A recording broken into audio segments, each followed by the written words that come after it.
And that's why, again, the question before we start to go into the nitty-gritty detail of it: is it possible to have the whole cake?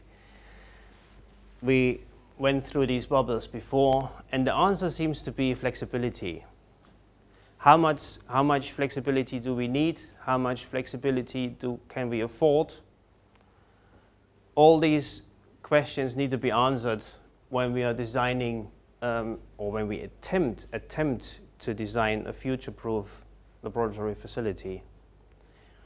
When we speak to our customers, and architects and consultants can confirm that, I think, the foremost requirement is flexibility. That's what everybody says. Whatever we need flexibility, because we don't know what's going to happen.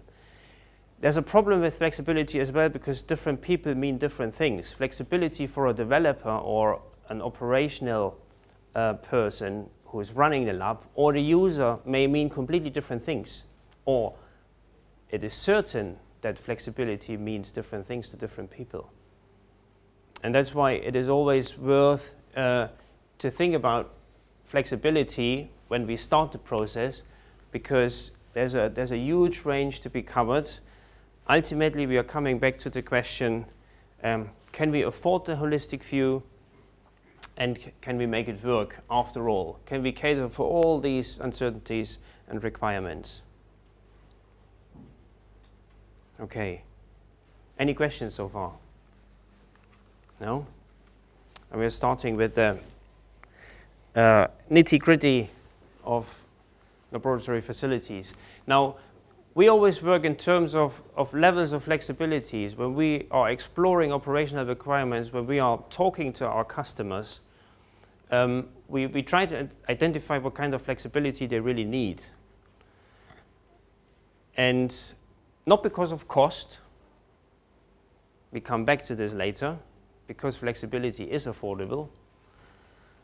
Any flexibility is affordable, just because of the particular operational requirements. And we never want to provide something somebody doesn't need. So the first level of flexibility is a conventional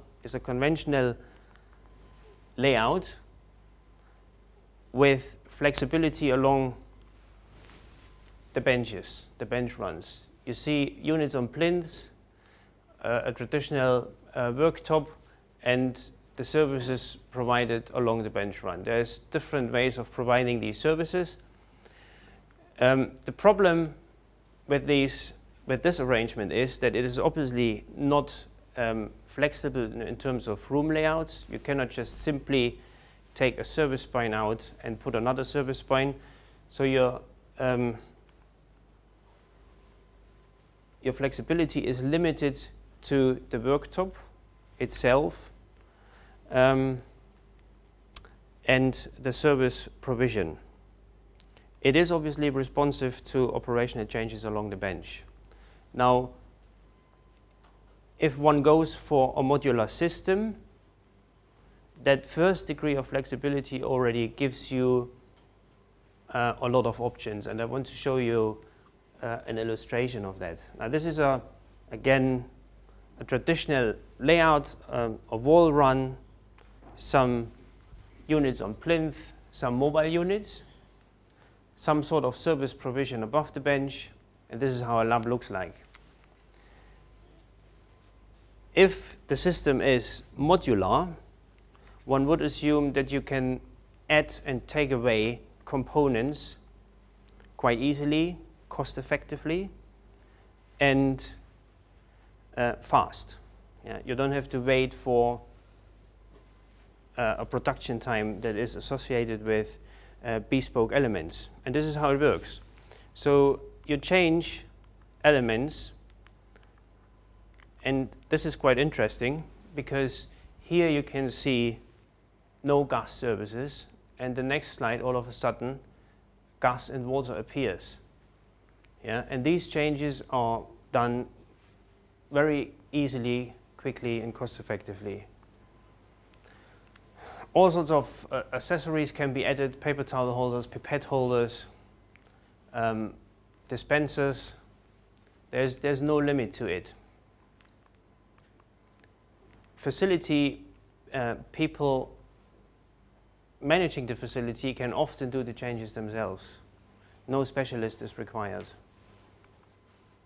Now we are already going into furniture items, complementing the arrangement. Benches go in, benches go out, always in modules.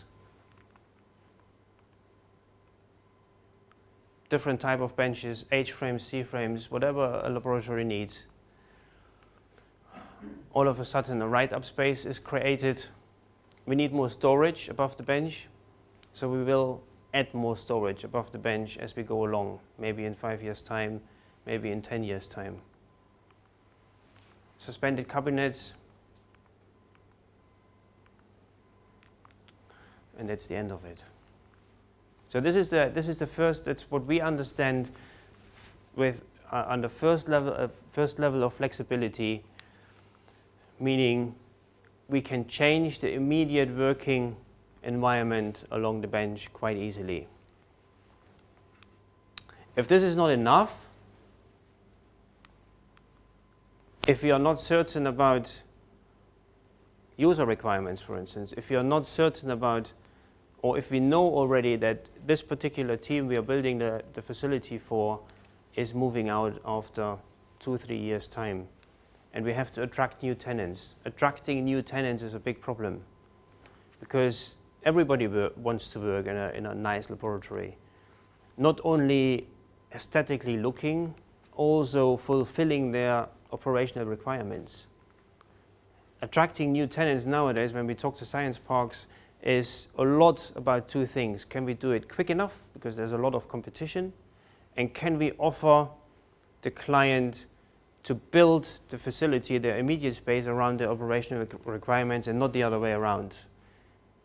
We don't want to have to say, this is your lab, can you work with this? We want to say, this is your space, what do you need? Yeah? Because we are much easier able to attract tenants into a space like this.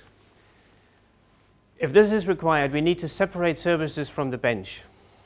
Yeah? We need to take services overhead by means of suitable overhead service carriers to free the floor from services, because changing services is always a problem, much more difficult than changing a bench. In this arrangement, all the benches, the storage cupboards, everything is mobile. There are mobile sinks, there are mobile fume cupboards, everything is mobile. Yeah? And we bring in the services overhead and bring it down to the bench where we're working. And you can see already that changing a space like this is rather easy. You just disconnect your workstation, do something with it, and build it up somewhere else. If here is the place for a piece of equipment you didn't know before, a robot or something like this. If you have to add additional services in these overhead carriers, it's not a problem. It's much easier and cost effective than doing it in a conventional, or then reconfiguring a conventional service spine permanently installed.